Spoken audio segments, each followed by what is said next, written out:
Part two of this one, that is Hamartiology, Doctrine of Sin. So again, I just want to recap a little bit what we have discussed as far as systematic theology is concerned.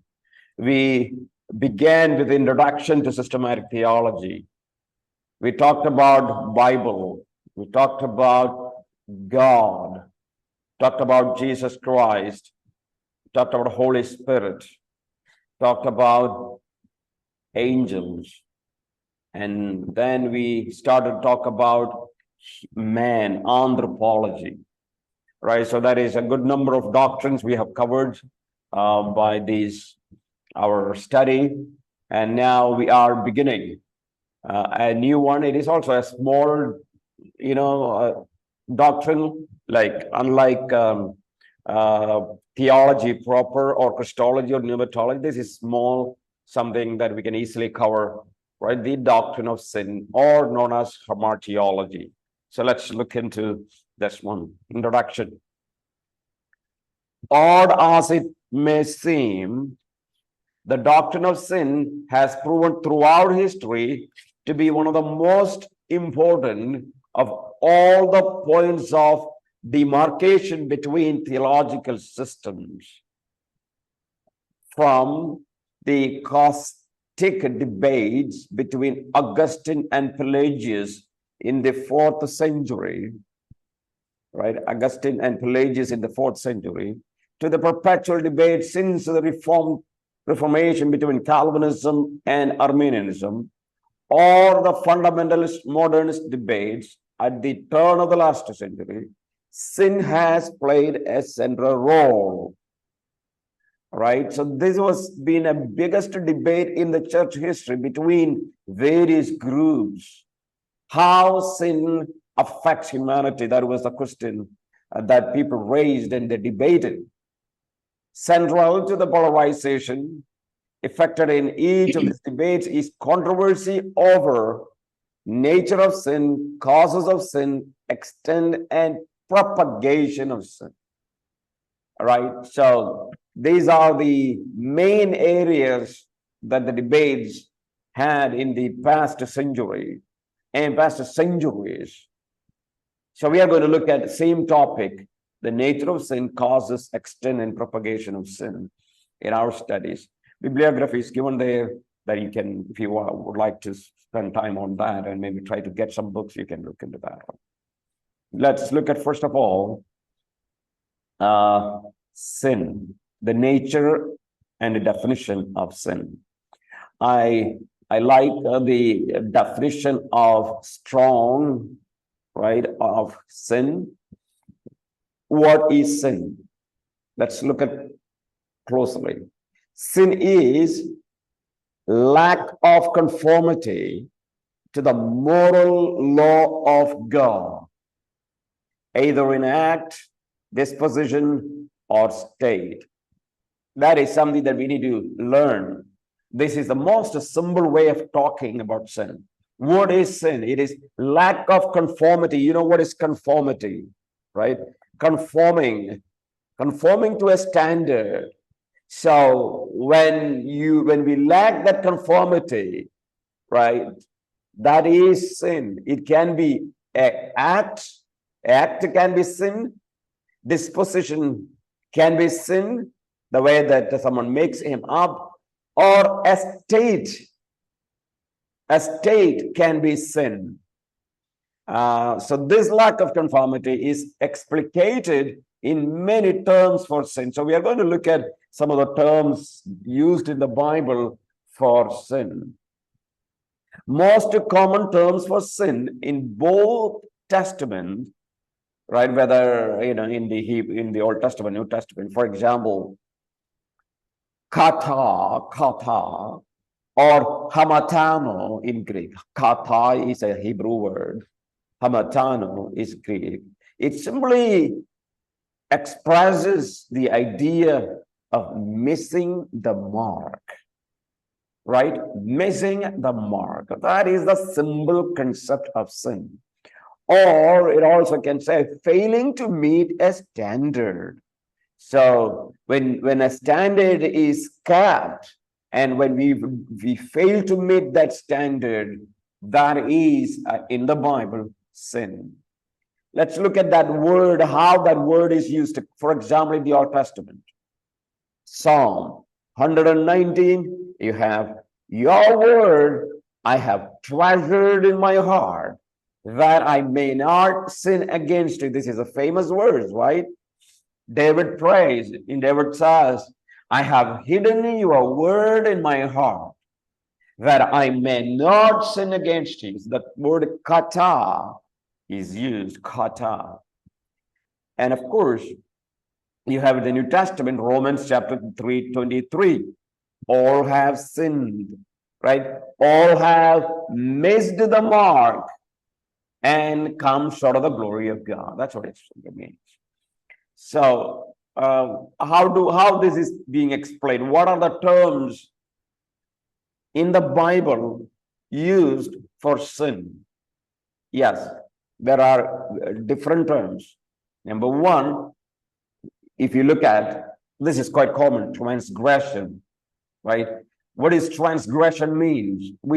Transgression means crossing a boundary, right? A boundary is set, a fence is set out, and when you cross that boundary, that is sin. For example, Psalm 17:3, I have purposed that my mouth will not transgress, will not cross the boundary. So that's the first word. And another one which is common, iniquity. Iniquity or unrighteousness.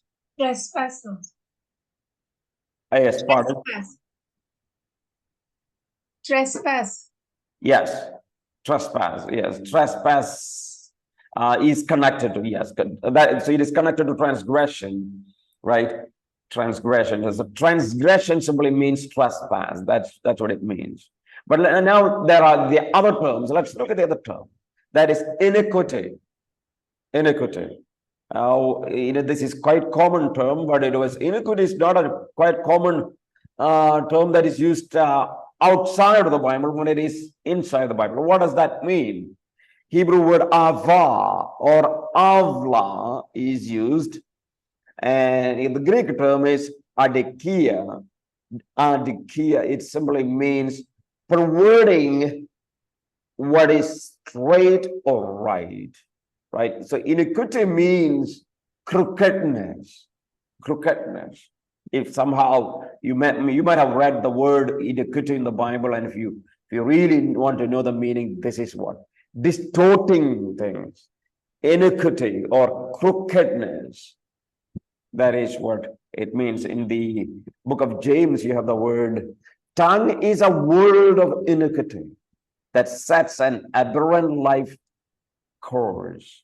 Right, so it is crookedness or distortion. That's what the word iniquity actually means. The other one, rebellion, right? Rebellion. Hebrew, the word pasha, and in the New Testament, you have the word maybe anomia. Anomia is the Greek word. Right? Pasha, revolt, Mara, the rebellion, Sarar, stubbornness, Naval, foolishness. These are all Hebrew words, right? Hebrew words for rebellion. And Greek word anomia simply means lawlessness. All right? Now, how that is used in the Bible? The fool has said in his heart, right? The fool has said in his heart, there is no God. That the word Naval, foolishness, right? And Ezekiel, we read, my people have rebelled against me. So yes, so you have that word rebelliousness, right? You have the stubbornness or revolting. These are all you have. These are all sin. This is another word used for sin. Now let's look at the fourth one, disobedience, right? That especially comes in the New Testament. Parakuo, refusal to do what God has commanded to do. right? God said to do something, and when we don't do, that is sin. So through one man's disobedience, this is what we read in Romans 5:19, the many were made sinners. So you have disobedience, rebellions, iniquity, and transgressions. These are all words for sin. So these are all, maybe I would say, active terms, right? Sin can be active as well as passive, right? The state of being also can be sin, not only the actions. So let's look at how this stative terms includes wickedness, right? Evil, these are all stative, like do not walk in the counsel of the wicked. Another one, ungodliness. It means, ungodliness means inward pollution. Inward pollution, a polluted man, polluted woman, right? The prophet and priest are godless. Godless means ungodly, right? And so that is the stative terms. Then you have some passive terms here, quite interesting. Passive terms. Ignorance. Well, is ignorance sin? That's how Bible uses. Acting contrary to what should be known. God expects something to be known, and when you don't know, according to the Bible, it is sin. For example, atonement was made for unintentional sins and sins done in ignorance. So according to the Bible, atonement is there for sins that are done in ignorance. So that means, yes, even if it is ignorant, someone is ignorant, still sin is sin. And excellent words from Ephesians. They, talking about unbelievers, they are darkened in their understanding and separated from life of God because of ignorance that is in them. So is ignorance sin? A question. Yes, according to the Bible, yes. That is the reason there is atonement for ignorance also. Another passive one, failure of falling, transgression, debts. There are various terms used there, and especially this is in the New Testament, right? Ephesians chapter 2, you were dead in transgression and sin. You fell away, to fall away, apostatize. Matthew 6, forgives us our debts. These are, the word debts is also used, for sin. So we looked at how this word is used in the Bible, the idea of sin, how this is explained in the Bible, right? So we looked at the terms. Now, what do we mean by original sin, right? Please listen carefully. By original sin is meant that sinful state and condition in which men are born, right? Original sin means what? It is a state, sinful state. It is a condition in which men are born. So, original sin, there are two types, or it is composed of two things. What are those? Number one, imputed guilt. Second, inherited corruption. So there are two sins that are original, right? Two. Let's look at imputed sin. Now, all men bear the guilt of Adam's sin. Now, talking about Adam's sin, which is sin? The first sin. Remember, God told Adam, right? God told Adam not to eat the fruit from the tree that is in the middle of the garden. And Adam ate that fruit. Adam became disobedient. That first sin is imputed to all of us. It is in our account, right? So that means myself is guilty of plucking or eating that first fruit, or that fruit that Adam ate. And you are guilty because the first sin that Adam committed is passed on to you. Why? Why you are guilty of that one? Why? Because according to the Bible, Adam was a representative. Adam was human representative. You see? Human representative. That was Adam. He was the representative of the entire humanity. Entire humanity. So that means when Adam is guilty, the entire humanity guilty of the first sin we call the original sin. All right? Second is inherited corruption.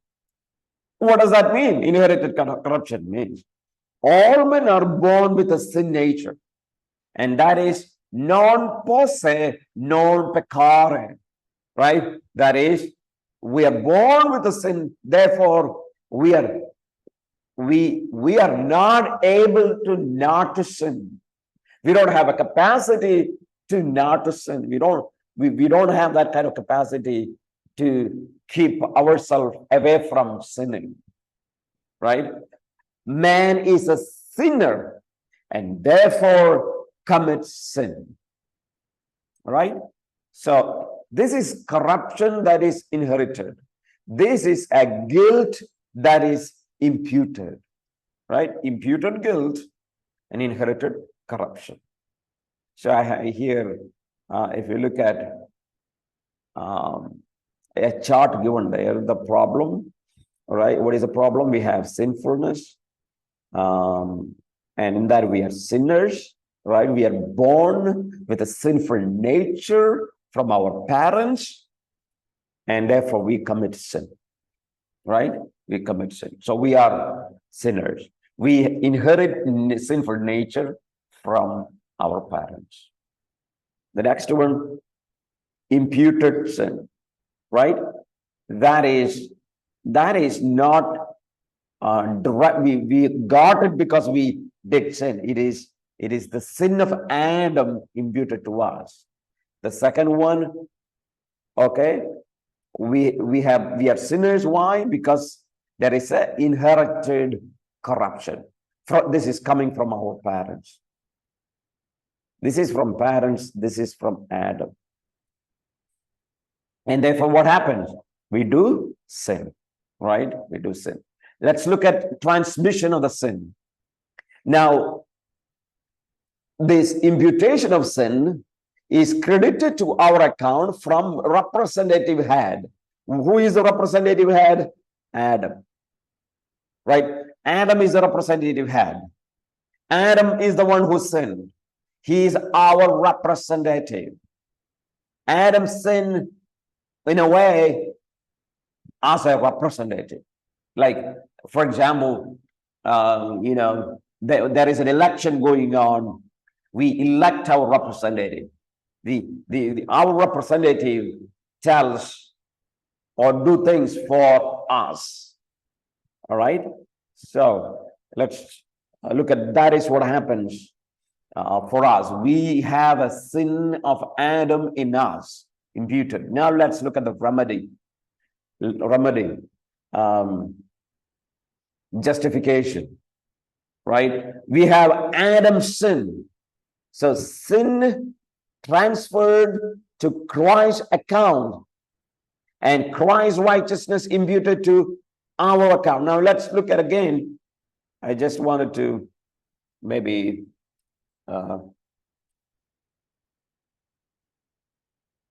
All right.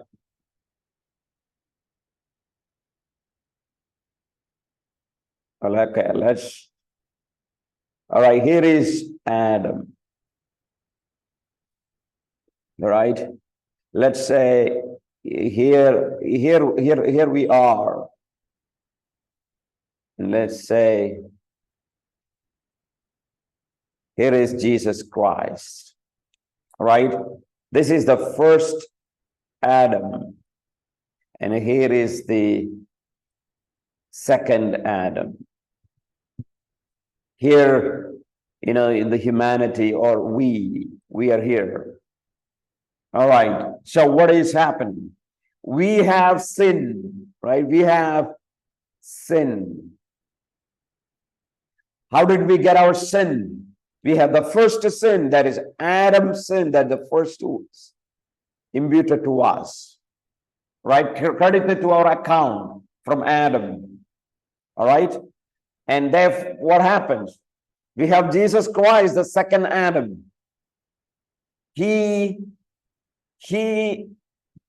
When first Adam disobeyed in everything, the second Adam obeyed God in everything. He obeyed God and earned righteousness. Right? He earned righteousness for us. What is this righteousness? This comes through obedience of the law. Obedience of the law. Right? God's holy demands are obeyed, kept fully, without any disobedience. He earned righteousness for us. So what happens? Right? Look at the remedy. What is justification? Now, if you look at here, sin transferred to Christ's account, right? So the sin of Adam that is in us, on our account, that, when Adam, plucked that fruit or ate that fruit, became disobedient, that sin is on our account.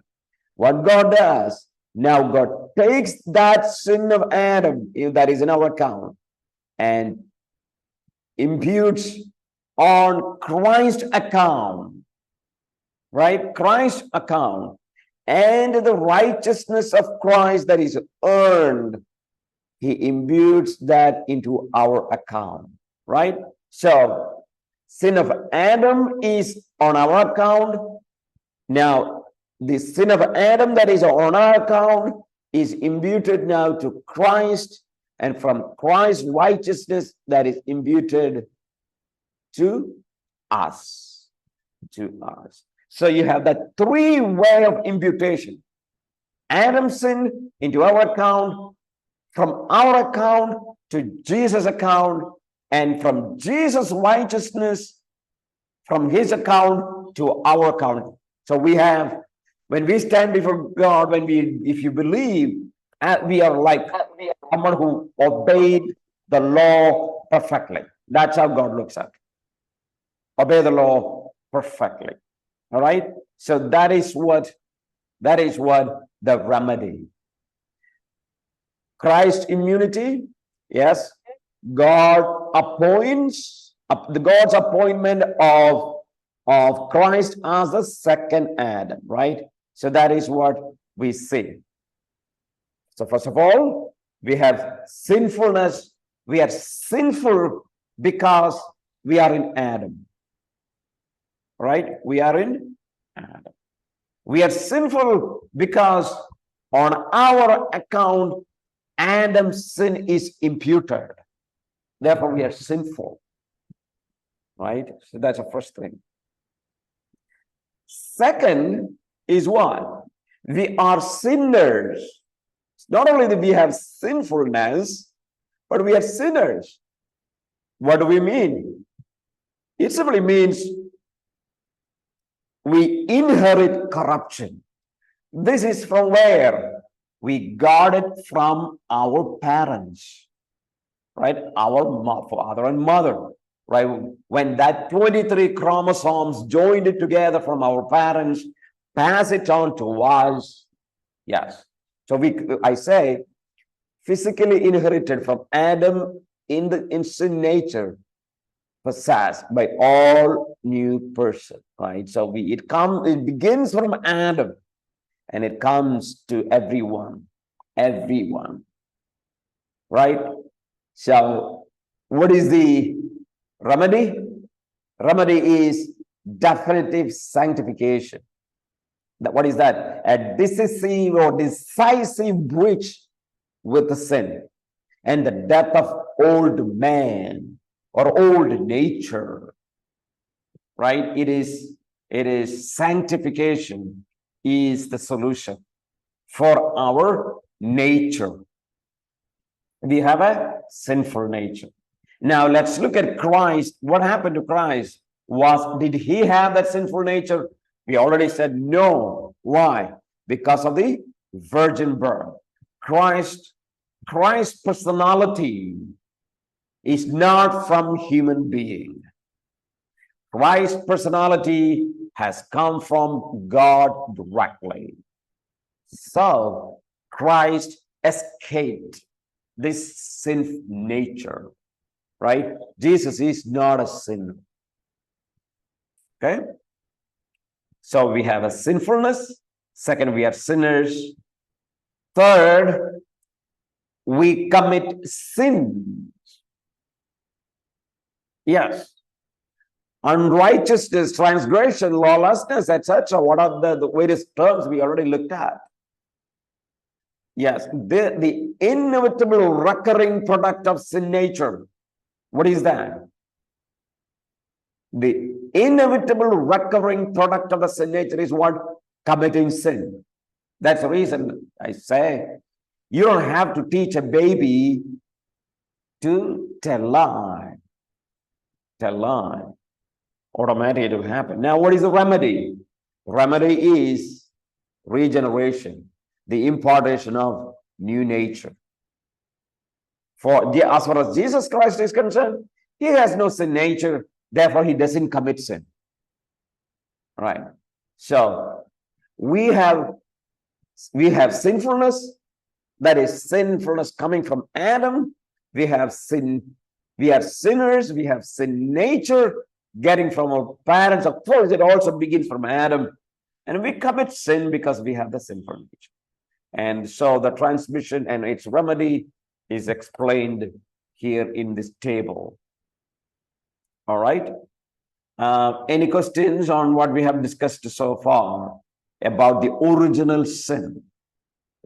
Right. There are two types of sin that we need to talk about in the original sin. Number one, imputed guilt. Number two, inherited corruption. Right? Two things are very, very important as far as sin is concerned. No question. Let's go to the nature of sin. Difficult area, nature of sin. All right. So what I will do, maybe, okay. Yeah, we will discuss that one in the next class. Because that's something we need to have a fresh mind. It's going to be a little difficult to discuss the nature of sin. So we will stop here. Any question on the origin of sin? Okay.